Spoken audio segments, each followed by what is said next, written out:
are dealing with the whole concept of, marriage, relationship, family.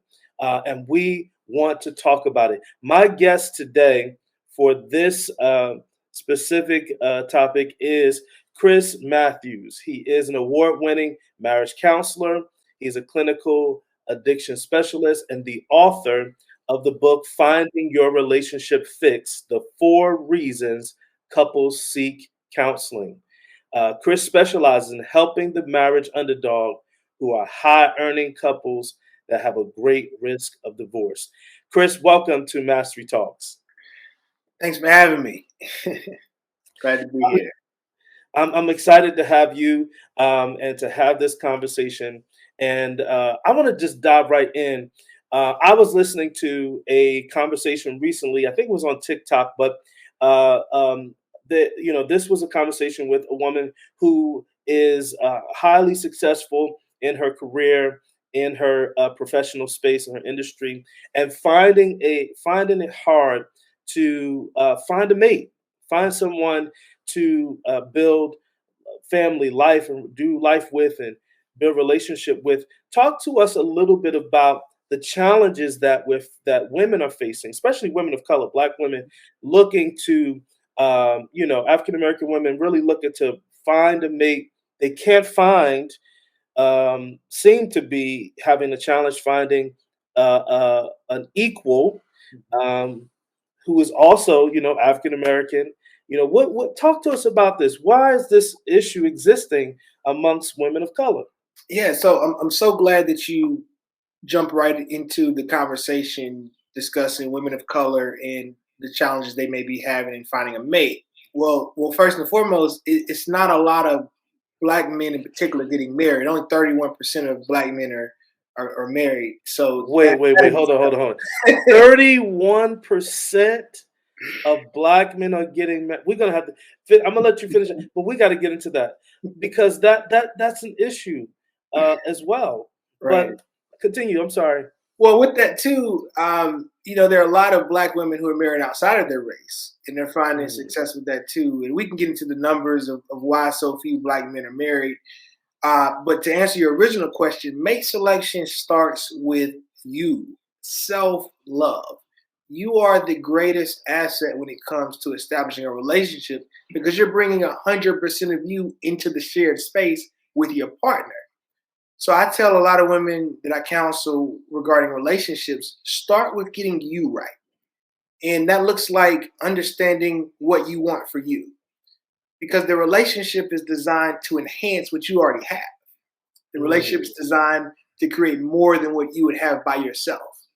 So, with that being said, looking at your goals, understanding your life holistically in terms of what you want to be physically, emotionally, mentally. And these women that you're describing, high earners, that's a population I work a lot with. And you'll have a female who invests all their energy and time into making sure that they have the career they want, but they're not investing in how they want their life to be outside of just work. So they'll come to the table with a man and say, "Hey, I'm a high earner. That should be enough." But men and women want more than just money.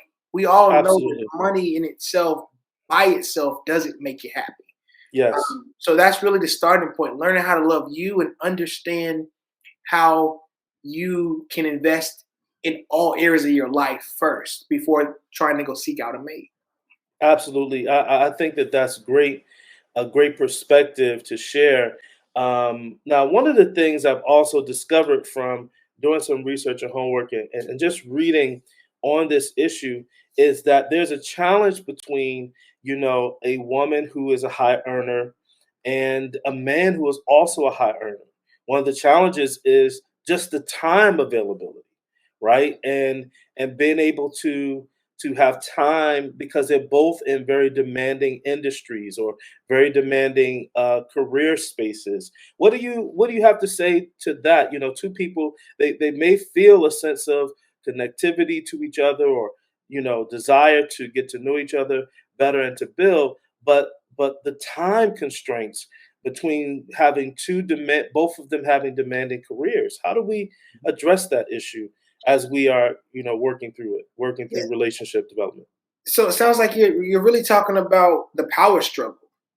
The power Mm, struggle of time management, the power struggle of whose goals are we going to put first, or how do we compromise and create a relationship where both partners are getting what they need, especially if they're high achieving individuals.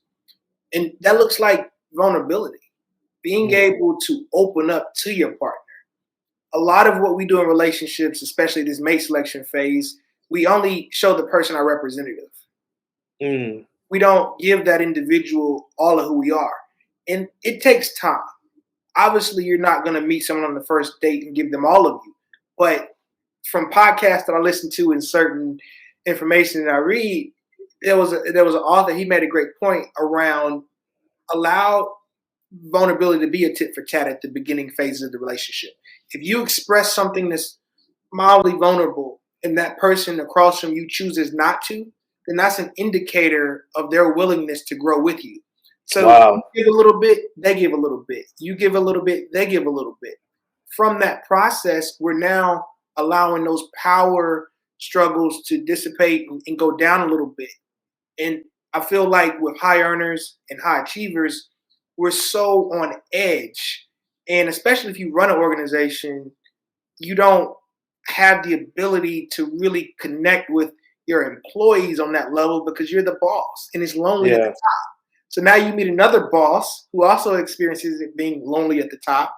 That's now a time and a space to be vulnerable. So cut off being the boss and cut on being someone that you can actually have a relationship and a partnership with. Wow. This is an incredible conversation. We're going to take a break here, and after the break, we're going to come back and continue this conversation with our guest Chris Matthews, just talking through mate selection and the dynamics of picking the right one as you move forward. We'll be right back. For over 20 years, I've watched entrepreneurs become frustrated with figuring out the numbers in their business. Well, Culver Consulting Firm is a solution that helps you to, number one, capture the data. That's the bookkeeping side of your business. Analyze that data and develop a financial strategy that allows you to move your business forward. Culver Consulting Firm is the company that is here to service your bookkeeping, tax, and accounting needs. Calling all brand builders and content creators. Do you have an impactful message that you would like to share with millions? If your answer is yes, then you need a television show. Has television slots for creators to amplify their voices, impact the lives of others, while sharing their message with the masses. Our shows are aired in over 200 million homes across the US, UK, Canada, and in over 100 countries and continents. This opportunity is a great way for you to expand your brand, increase your income, and reach millions. If you are interested, text the word "shows" to 833-749-0420 for more information. Well, welcome back to Mastery Talks. We are having an incredible conversation just around the idea of mate selection, and I specifically wanted to have this conversation for those of you who are in a high demanding career space, or you are the leader of an organization or business, and you're finding it difficult to identify someone to do life with, to build with. And I thought having Chris Matthews on this show would be an incredible asset to those of you who are watching, who are in this space. So before the break, we were talking just around the idea of mate selection and two bosses, if you will, trying to lay down that and really build connection. And we're talking about the demands of time and the constraints and all of that and vulnerability. Would you say that it is difficult for two individuals who are, who are in these boss spaces, if you will, in these high demanding careers or professions or even leadership roles? Is it difficult for them to be vulnerable when they have to always be so much on guard and working through that? It's probably difficult for men versus women. Can you talk to us a little bit about that? Yeah, absolutely. So gender does play a role in vulnerability And you look at certain studies with kids that are playing as adolescents, even earlier than that. You'll see the young women, they'll engage in more verbal dialogue, and certain they'll play with certain toys or different activities than the boys will, right? Like a boy might play as a child and not even mention who they are, their name, and then you look at the same study, and the females are opening up about who they are while they're playing, right? And I bring that to the forefront for context. It doesn't make it bad or good. It's just different. Men and women are Mhm. different, right? And our differences need to be embraced and celebrated. And that's the luxury of the relationship. For example, you think about a key going into a lock, the key has to be cut separate than the lock groove so it can fit. Mm. So finding a partner, especially if you're a male watching, finding a partner that you can trust and confide in. A lot of the women and men who I counsel in heterosexual relationships, usually when the woman is about to divorce or step out, one of their major complaints is they felt like their husband didn't let them in. So we tend Mm. to do that at the beginning. We hear it all the time. We spoke on the phone for hours. Mhm. Well, during that Yes. time, you were letting that partner in. That shouldn't Mhm. stop. It needs to progress. But sometimes in the beginning phases of mate selection, it doesn't start at all. And if you Yes. find yourself in that position, it's better to end a bad deal early than to allow it to progress later on throughout Wow. your time. That's a great point, because in continuing even to talk about the issue of vulnerability, I think it serves us well to also address communication. Um, you know, two individuals, highly successful and accomplished, dealing with communication challenges. How do they work through those challenges when they're used to being guarded and all of that? So, working through communication challenges when you're used to being guarded starts with understanding everything is a risk.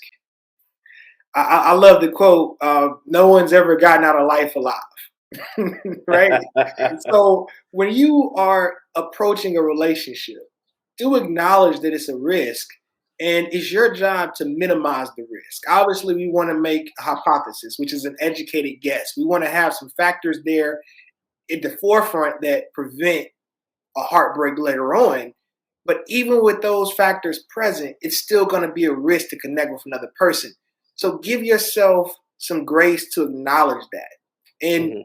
that looks like demonstrating vulnerability at the early stages. And if the person doesn't embrace or accept that, you now have your answer. And it doesn't mean something's wrong with you, it might just mean they're just not ready. So we have to give ourselves grace and give others grace to acknowledge they just may not be ready for what you want. And if that's the case, you'll learn from that process. You hear all the time people say, oh, they hate dating, right? Because everybody wants a quick fix. We want the relationship on the first go around. The dating process is not about the person as much as it's about you. You're learning about what you do and don't like. You're progressing your list. There was a gentleman, he's a high earner, he owns several organizations, and we did relationship coaching for about 2 years, and he's now finally engaged. Over those 2 years, he dated about 4 to 5 partners. And each time we did our coaching sessions, I got to observe the patterns and how he progressed. And then when he met this fifth partner, we then transitioned to doing couples counseling. He brought the partner in, and at the conclusion of the session, I shared with him, I said, hey, all that work you did with those 4 other women you dated led you to this place right now.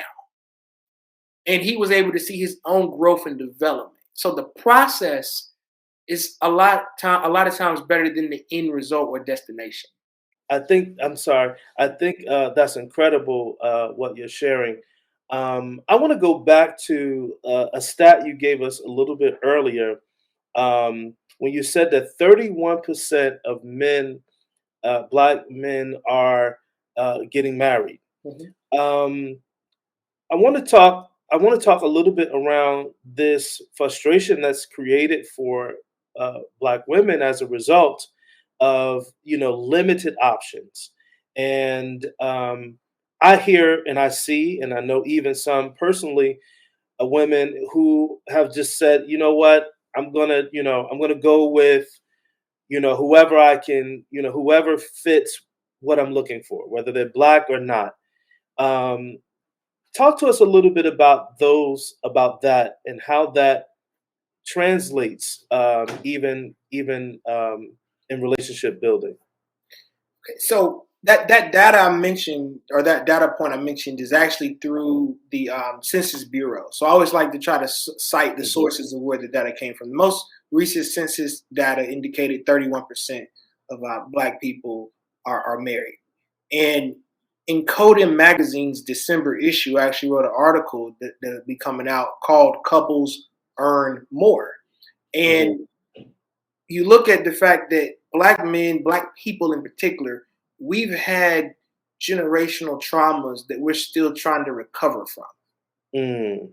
And when you identify in America the shift as the industrial age was shutting down and the technological age was on the rise, a lot of men lost employment. So that led them to criminal activity. That led them to other ways to generate revenue, that which then produced the prison pipeline.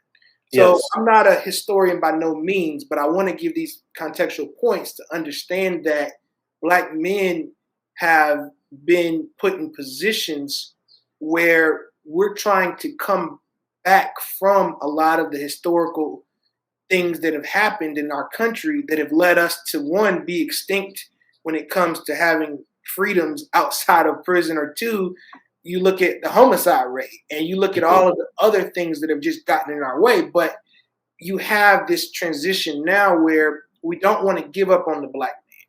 Black Mhm. men still have the ability and capability to be great spouses. It just might not look like the traditional CEO role. So you might have Mm. a person that never went to college, but he owns 5 barbershops. So Got it. Yes. you Yes. don't want to pigeonhole Black men into this. You have to find this cookie cutter notion of, you go to college, you get the degree, you get the corner office. And I would share that with women looking at dating Black men, or men in particular. It all goes back to what you want. Mhm. And you learn that through the dating phase. I've met a lot of women who wanted a high level executive, but realized he wasn't home as much. Absolutely. So they then will find an entrepreneur who has less money income wise, but he's more present in the home. Yes. So I think we have to redefine what earnings look like, what providing looks like. Providing isn't just money. Providing Mhm. quality of time, providing co-parenting, providing the structure, the ability to be there, providing trust. Would you rather a man make 6 figures and cheat on you, or a man making $60,000 a year, but he's gonna come home on time, help with the kids, help with grocery shopping, cook, Absolutely. listen to you, provide all these other areas as well. So we got to get out of this. He makes a lot of money. The end. That's it. No, that's not the Mhm. end of the story. You have to be able to find somebody that's going to accommodate multiple needs, not just revenue. Yeah, absolutely. And I think that, these points are so important, as women and men both are going through the process of, just finding who fits, finding who fits for them, so that they can move forward and build from there. What thoughts would you lend to just the dating process? um, and I know for them, Black men who are in very demanding careers and spaces, want to get married, you know, want to connect, looking for someone to build a life with. And it just seems like the time demands on their career don't give them space to date. And some are frustrated. Some are considering, should I change my career so that I have available time, because this is what I would like. What are some of your thoughts concerning that, and how they can move forward? So those who are currently dating and are looking at what they can do to be successful, there are a couple of do's and don'ts, right? Some Mhm. of the don'ts. Don't rush into cohabitation. That's for Yes. starters, right? 60% of couples who cohabitate get married, but out of those 60%, 40% are more likely to divorce.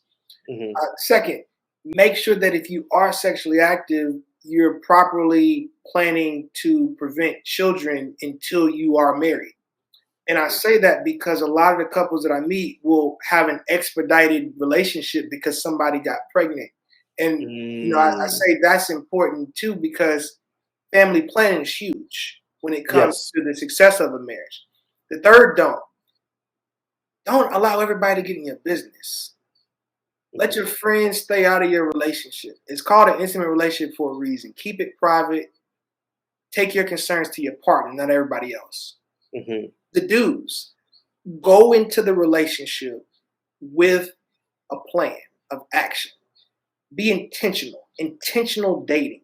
I think about when I met my wife over 17 years ago, I was very intentional about wanting a wife, even at an earlier age. So you would need to have a plan. If you don't have a plan, you're going to become part of the partner's plan. Mm. Second, dude, be vulnerable and allow vulnerability to be that judge of how close or connected that person is willing to become or willing to get with you. Because if you're demonstrating vulnerability, if you're opening up and they're choosing not to, they may not be ready to go to that next level. We talked about communication. That's the third dude. Communicate consistently, early and often. And there's a story I love to share briefly. When my wife and I were dating and we got in our first fight, she hangs the phone up on me. And I called her back and I said, hey, look, I'm going to say things that are going to make you upset. You're probably going to make me upset, but let's set some codes. Let's set some rules of how do we engage. So Hmm. that would be the third do. Create a foundation and rules of how you're going to engage with that person that guides the relationship. And that's essentially the boundaries. Hmm. Absolutely. This is incredible. I want to take a moment. I want to take a break here, and we're going to come back and we're going to talk about as you transition from dating into potentially a relationship with someone. What are some other things we could do to ensure how we handle conflict resolution and all those things. So we're going to take a break. We'll be right back. Hey, I'm Dr. Nathan, and I've written a book entitled Where Did the Money Go? I wrote this book to those of you who are entrepreneurs trying to navigate the financial aspects of your business, making decisions and trying to determine what's in the best interest of that business. Well, Where Did the Money Go addresses all of your questions concerning financial matters in your business. Go get the book at whyouneedacfo.com.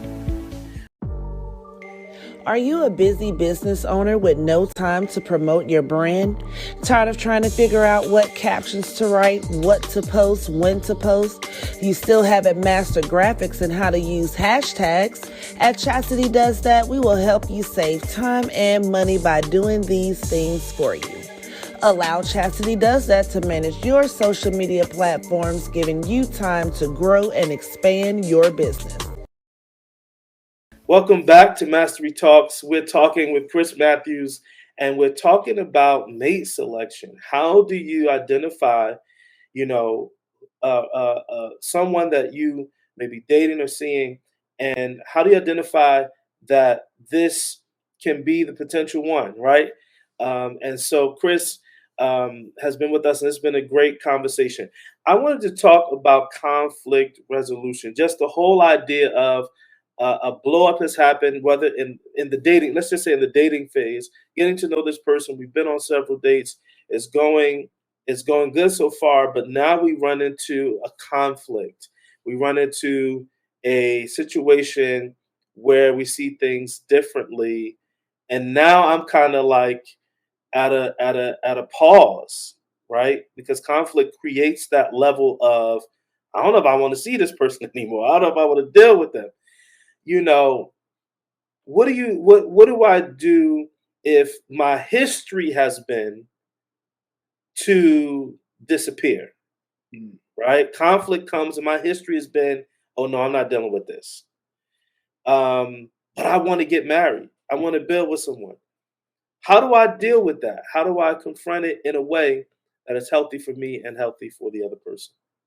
If you're not able to process conflict independently, then you won't be able to process conflict with another person. So you Mm, have to be able to learn how to you have to be able to learn how to process conflict independently, internally first. And you can do that by way of coaching and counseling. So getting help, understanding that if you have a family of origin or patterns of past behaviors that have created you to be who you are, you got to go back and do the work, dissect what went wrong or what situations you were put in so you can learn from them. If you think about a ball player or athletes, they look at the game footage. They mhm. look at the footage consistently. Do the film work on yourself. And that's going to help you process conflict in the future with another partner.